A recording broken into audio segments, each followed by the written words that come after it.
سورت بقرہ ہی کے اندر آخری جو 2 آیات ہیں جن کی پہلے آپ کے سامنے فضیلت رکھی کہ آسمان سے ایسا فرشتہ لے کے آیا جو کبھی نہیں تھا اترا. رسول اللہ صلی اللہ علیہ وسلم نے کہا یہ 2 آیتیں جو صرف 2 آیتیں صبح آپ کے سامنے رکھا 10 آیتیں پڑھنے والے کو غافلوں سے نکال دیا جاتا ہے. اگر صرف 2 آیتیں پڑھ لے، صرف 2 آیتیں، صحیح حدیث کے الفاظ ہیں یہ 2 آیتیں ساری رات کے لیے اس کو کفایت کر جائیں گی. اب محدثین نے یہ جو کفایت کا لفظ ہے اس کی ٹرانسلیشن کی ہے. کفایت کر جائیں گی اس سے کیا مراد؟ محدثین نے لکھا مراد یہ ہے ایک بندہ ہر روز رات کو تہجد پڑھتا تھا، ایک بندہ ہر روز رات کو کئی 100 آیات کی تلاوت کرتا تھا، ایک بندہ ساری رات اتنے سپارے پڑھتا تھا.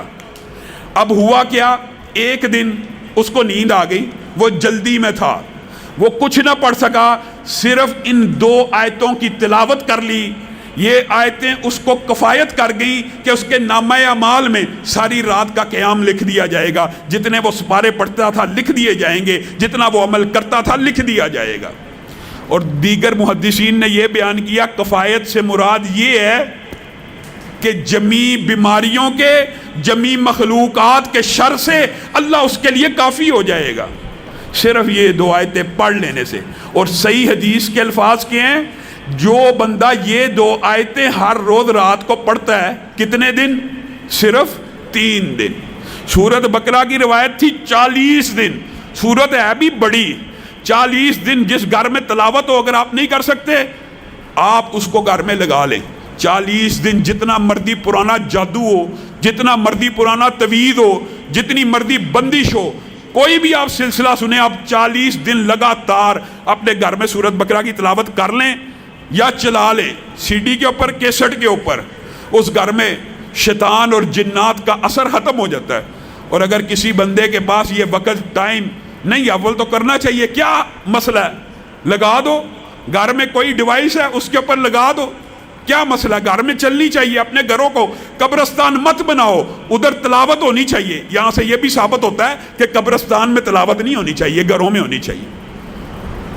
3 دن جو بندہ سورت بقرہ کی یہ آخری 2 آیات کی تلاوت کرتا ہے، اس حدیث کے الفاظ بھی یہی ہیں کہ اس کے گھر سے شیاطین اور جنات بھاگ جاتے ہیں. گویا سورت بقرہ کے اندر پورے کا پورا توڑ موجود ہے، جادو کا، جنات کا. انسان کو وہم ہے نا، وسوسہ ہے، بدش ہے، رزق کی کمی ہے. سورت بقرہ کی تلاوت گھر میں لگائے، نہیں لگا سکتا، یہ آخری 2 آیتیں یاد کرے، کیونکہ نبی کریم نے ان کی اضافی فضیلتیں بھی بتائی ہیں کہ اس کے اندر جو مانگا جاتا ہے نبی کریم نے کہا وہ اللہ عطا کر دیتے ہیں. آگے چلیے، قرآن پاک میں سورت کہف ہے. آپ نے اور میں نے اپنا یہ معمول بنانا ہے کہ جب بھی جمعہ آئے اس کی تلاوت کرنی ہے. احادیث میں یہ بات ملتی ہے کہ سورت کہف ایک جمعے سے لے کر دوسرے جمعے کے مابین جتنے دن ہیں ان کو نور اور روشنی سے بھر دیتی ہے. کس کے لیے؟ جو اس کی تلاوت کرتا ہے. اور پھر پہلی 10 آیات جو یاد کر لیتا ہے وہ دجال کے فتنے سے محفوظ رہے گا. اتنا بڑا یہ فتنہ ہے جس سے ہر نبی نے پناہ مانگی ہے. آپ یہ دیکھیں.